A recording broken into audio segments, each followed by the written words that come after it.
I want to give you a bonus segment on conflict resolution based on that principle of forgiveness we talked about in the last segment. As a public safety leader, you're oftentimes called to resolve conflicts. These could be conflicts between citizens out in the field. It could be conflicts between co-workers. It could be conflicts with subordinates, conflicts with superiors, internal or external relationships. And I want to give you a great technique that I've used in the past, and I've seen some phenomenal results with it. So let's imagine that you've got two people, perhaps they work within your organization or even out in the field, that are at conflict with each other for one reason or another. Here's how you would go about mediating. You're being called in as a mediator. You go to the first person and you say something along these lines. You know, I realize that you've got a conflict with this other person, and it's been my experience that conflicts of this nature, usually it's not 100% one person or the other person's fault. There's usually some degree of blame on either side. Would you agree with that? Most people say yes. And you say, well, would you be willing to take responsibility for just 5% of the blame, just 5% responsibility for this conflict between you and the other person? Usually the person will say something like, well, sure, I'll take 5% of the blame as long as they take 95% for their blame. And you say, no, we're not talking about them right now. We're just talking about you.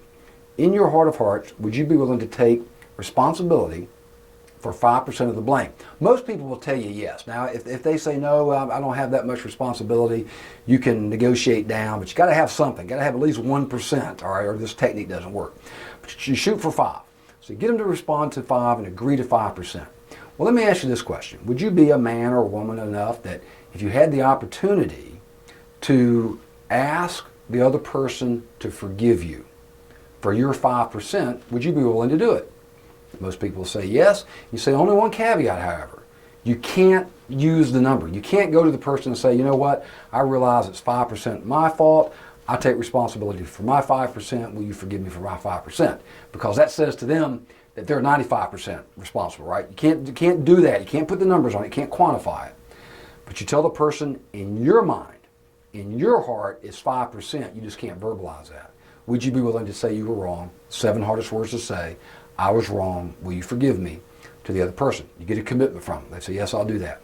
Well, while we're on the topic, if the other person was to ask you to forgive them for their part of the responsibility, would you be willing to do it?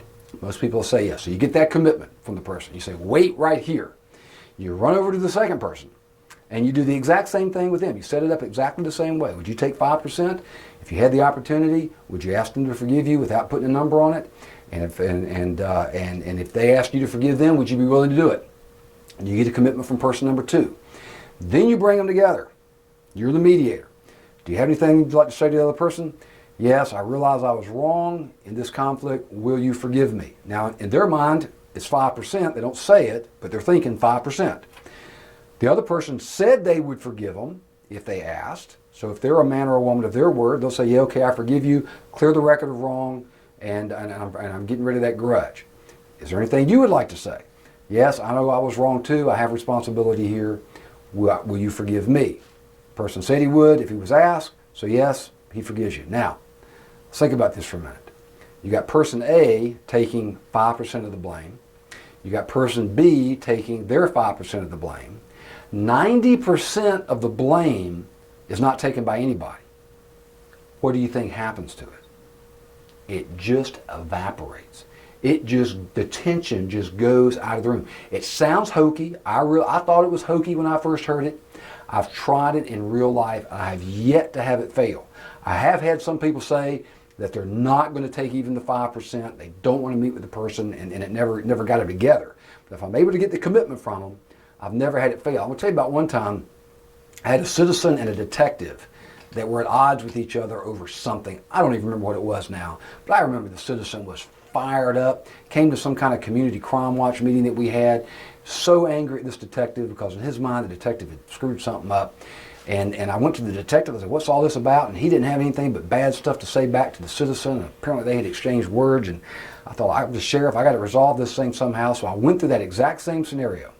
I went to the detective, got his commitment on the 5%. I went to the citizen, asked for his commitment to 5%. He said, 5%, I'll take 10%. I said, okay, well, that's even better. You take even more responsibility. I brought them together. They both took responsibility for their portion. They both asked the other party to forgive them. The rest of the tension, the rest of the blame evaporated. They went out. We did this at one of our community substations in the neighborhood where the citizen lived. And they went out of there with the citizen inviting the detective over to his house for a cookout, had his arm around the detective's shoulder as they walked out of the substation. It was kind of comical because the citizen was real short and the officer was tall, so it was more like this. But they went out with arms around each other and restored that relationship because of using this principle based upon the power of forgiveness.